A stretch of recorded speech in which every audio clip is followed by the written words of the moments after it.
I need to get this thing out of my chest before I start this video. I have never, and I mean never, consumed any Star Wars content in my life. I don't know, I wasn't into sci-fi stuff when I was a kid.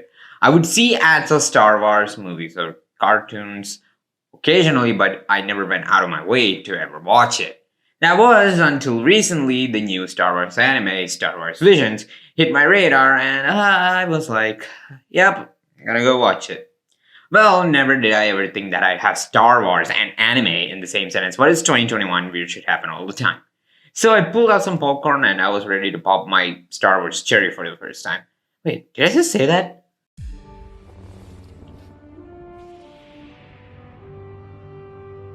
There were 9 episodes, each with their own story and each with their own animation style, animated by different studios. So basically, 9 episodes, 9 stories, 9 different ways to watch it.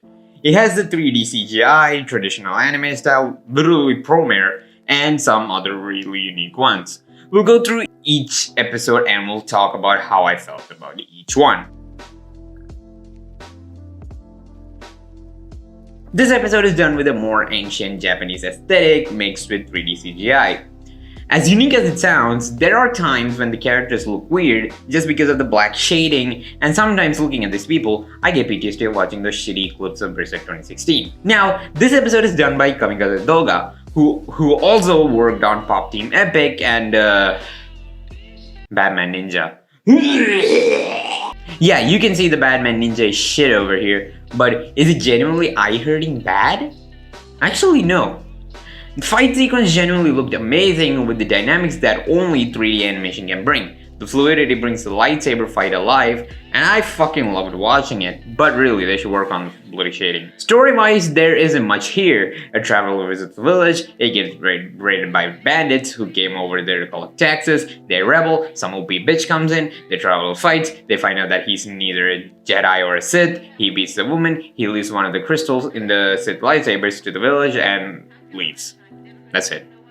Basically, this is more of an action-based episode, and again, I liked it. Just that they should work on the shading for fuck's sake, because sometimes it looks ugly as hell. I'll give it a 7 out of 10. If I had to summarize this episode, it is basically back button space. Yeah, that's it. So, our main character for this episode, Jay, was a Jedi who fled from battle. He meets Guy and later forms the band Starvavers. Their performance gets interrupted by Boba Fett, who wants to take in G because Jabba the Hutt wants him executed. They try to escape but get caught later and Guy gets taken in. After some blast from the past shit later, the rest of the band convince Jabba that they want to perform along with Guy before he gets executed. Guy or G, I don't know how to pronounce his name, man. They perform a song and then try to convince Jabba to spare Guy, which thanks to the crowd, it happens. That's it. It's the episode. This episode is worked on by Studio Colorado, who's also responsible for Burn the Witch and Elvis Grave. So, I really don't have much to talk about this episode other than the fact that the insert song slapped. So yeah, 7 out of 10. Now this was a fucking blast. This episode really made me think that I was watching Promare again with the over-the-top action, the art style, and the colors, and the fucking fight. Top notch. This episode focuses around 2 Dark Lords, I don't know what you call them, who are twins, Am and Karr. Anyways, they said this hyper cannon thing which is powered by a powerful crystal. But for the cannon to work properly, it is set up in a way that all the energy gets transferred to their suits before it gets blasted. Yeah, nothing's gonna go wrong here. The brother says otherwise and tries to flee with the crystal, which obviously didn't happen. He confronts his sister, and even though he tries to flee, his sister drags him back with the Force. Both fight over the crystal until, because of both of their force resonating, it blasts and shows Am's fate, where she would get overwhelmed by this power and dies. Karr saw this vision before, and thus why he tried to flee with the crystal, to which his sister says, "Ha! I ain't scared of nothing, bitch." and they fight and finally Carr wins. This episode was animated by Trigger, which explains the premiere-ish looks to it. The camera work was fucking brilliant. The fight was over the top. I mean, 6 lightsabers and more from your heels? The fuck? And this fight was a pure eye candy, and I loved every single bit of it. 10 out of 10. This episode was made by Cinema Citrus? I don't know how you say their name. Who's worked on one of my favorite anime, Shuja Kageki Review Starlight, and other shows such as Card Fight Vanguard Overdress, Shield Hero, Black Bullet, Where the Fuck is Season 2, and Made in Abyss. This episode was very unique because of the environment art. It was very different. Like, look at all that green shit. Pretty different from your usual stuff. It's shaded in a, I don't know, cartoony way, and I love it. Plus, one of the other standouts from this episode was its OST. It complements the scenery and the beauty that this land provide, and adds to the depth to the visual imagery. Yeah, I'm talking out of my ass here. Basically, this episode starts off with this man with a bucket on his head holding a I don't know what that is, and he's scanning the place. His partner F, got the name from Analyst, also kind of like her, can we get more of her please? Talks to this buckethead man. They look at a man carrying a woman who is supposedly his bride. Damn dude, that is some strength you got there. They make a vow on some rock, which then shows the memories of the land, and then F and her compadre talks about how the Empire exploited their land. Afterwards, it was reception time. Yay! Food, drinks, and more, but it wasn't particularly happy because the bride was gonna get taken away by the Empire instead of the village head. So her sister didn't want it to happen, but she says otherwise. Later in the morning, when they were about to get taken, the sister tries to ambush this fucking Bali, but fails. F and her friend saves the day, the end. Now, I said it before, one of the standouts this episode has to be its OST. This particular sequence had a fucking beautiful orchestral OST, I can't pronounce today. And then at this moment, everything stops and shwabam, he dead. This is what a really good OST could do, to complement what you're seeing. Sometimes the audio can enhance the scene that you're watching, making it a lot more memorable. I don't know, this scene was stuck in my head after I finished the series. Also, for fuck's sake, give me more F. 9 out of 10. This episode was animated by Production IG, who we need to give no introductions.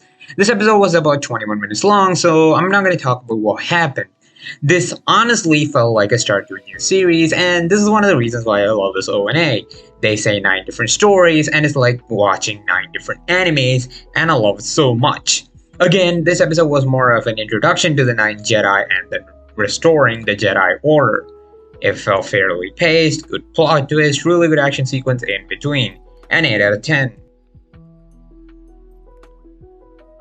Now, trust me when I say this, I wanted to like this episode. This was unique in terms of storytelling. I love the art and the animation, but oh my god, it's all over the place.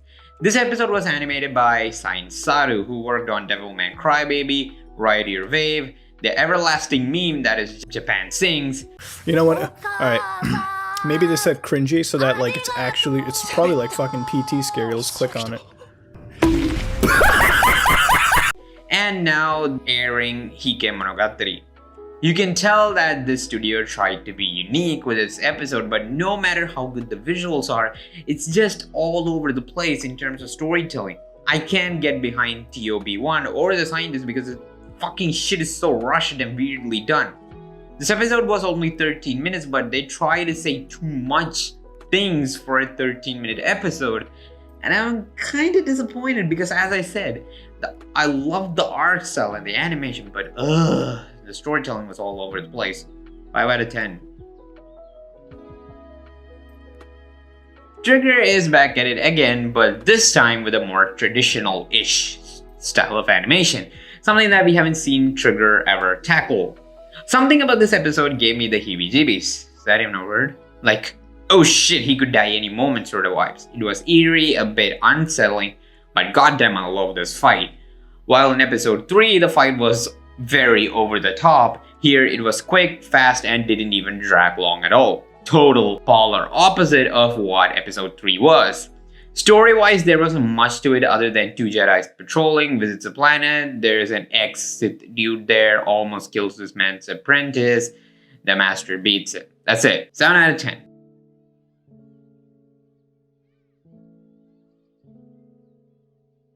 I fucking enjoyed this episode. Now, this episode was made by Geno Studio, who also worked on Golden Kamui, Kokoku, and Pet.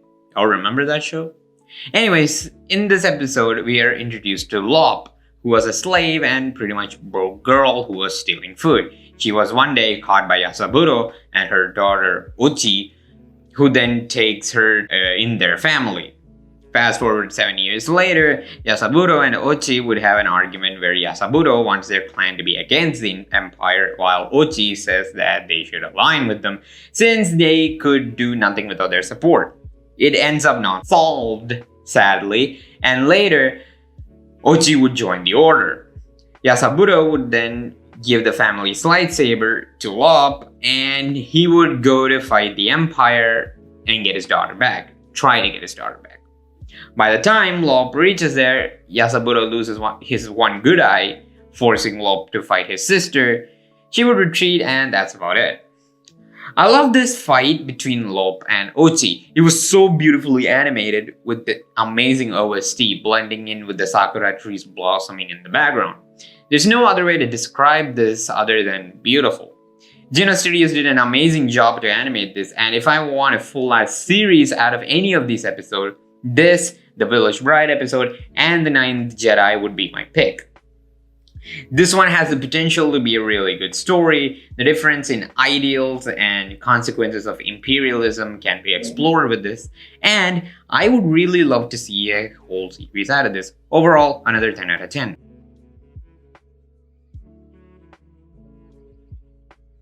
We are at the last episode, and this time it is again animated by Science Saru. Looking at this, it kind of reminded me of an old comic that I used to read back when I was a kid. I don't remember its name sadly, but it did have a similar art style to this episode.